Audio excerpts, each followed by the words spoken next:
Hi class, today we're going to begin chapter 24 with employment discrimination. So what is employment discrimination? It's the situation when an employer treats people differently based on race, color, gender, pregnancy intention, age, meaning 40 or older, religion, disability, or national origin. So the Equal Pay Act of 1963 is the first legislation that we're going to talk about. So the 1960s are all about women wanting equal treatment as men, as well as equal pay for equal work. So it says that employers cannot pay women less than men unless there's a seniority issue or the pay is based on quality or quantity. So like in a factory, if a man is producing more than a woman, then they can pay the man more. Then we have the big one. This is the big one. The Title VII of the Civil Rights Act of 1964. This states that employers cannot discriminate on the basis of race. So 3 races. You are either Caucasian, typically that means white, Asian, so that would mean someone from, say, China or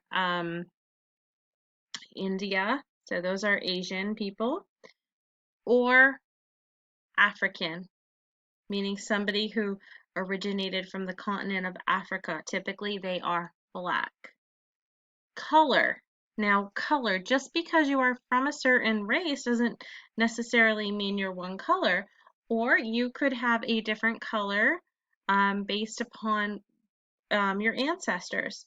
So colors range from white to even some yellower skin tones, as well as very dark skin tones. So think of color. Um, Color is different than race. Usually similar, but it is different. Creed or religion, so based on you can't discriminate against somebody based on their religion or lack thereof.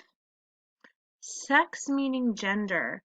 So there's a little bit more on this with the Pregnancy Discrimination Act of 1978, but what this really was about is that women have equal rights to men.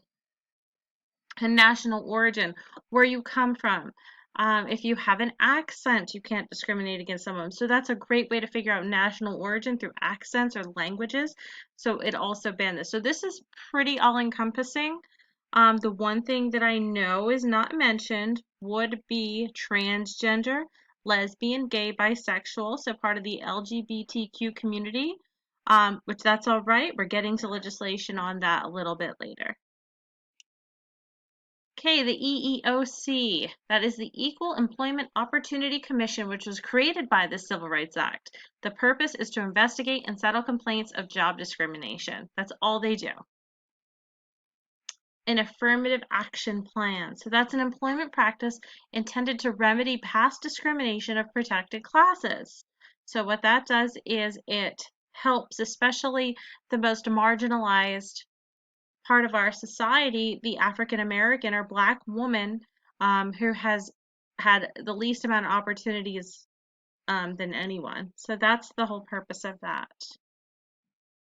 Age discrimination. So the Age Discrimination Act of 1967 states that employers cannot discriminate against those age 40 or older unless the job involves the safety of others. So some great examples of that would be an airline pilot or a bus driver, even a train conductor. So those that had to do with safety. So airline pilots, I believe, have to retire somewhere between the age of, I think, 60 or 64. And so employers can say, no, you're too old.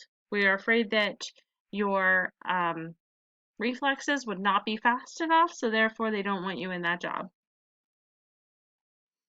Then we have the Pregnancy Discrimination Act of 1978. So this states that an employer cannot discriminate on the basis of pregnancy, childbirth, or related medical condition.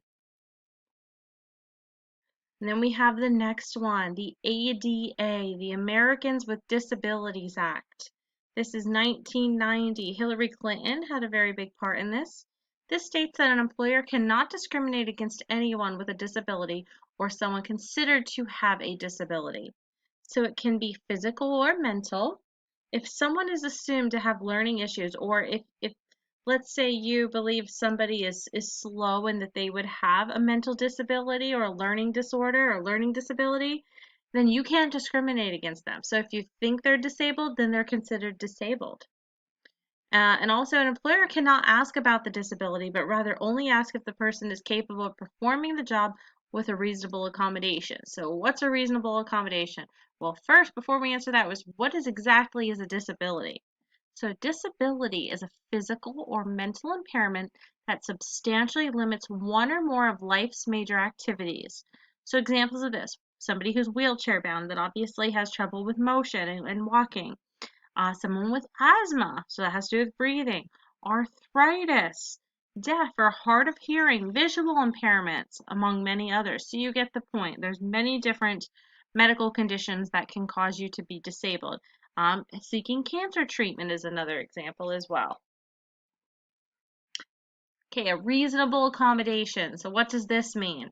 This is assistance or changes to a position or workplace that will enable an employer to do his or her job despite having a disability.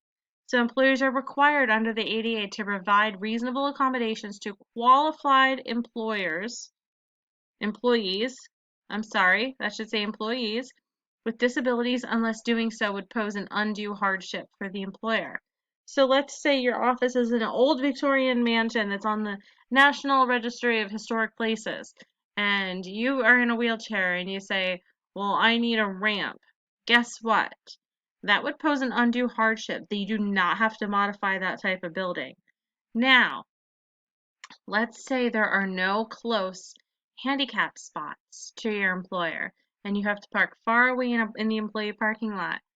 That is a reasonable accommodation for them to create a handicapped parking spot just for you. Or if you need a desk of a different height, or if you need uh, you know, a screen adjuster to make the screen bigger, the text bigger on your screen. Those are reasonable accommodations. So we're going to pick up a later time with the rest of this chapter. Make sure you take great notes because we'll be talking about all this week. Thanks. Bye.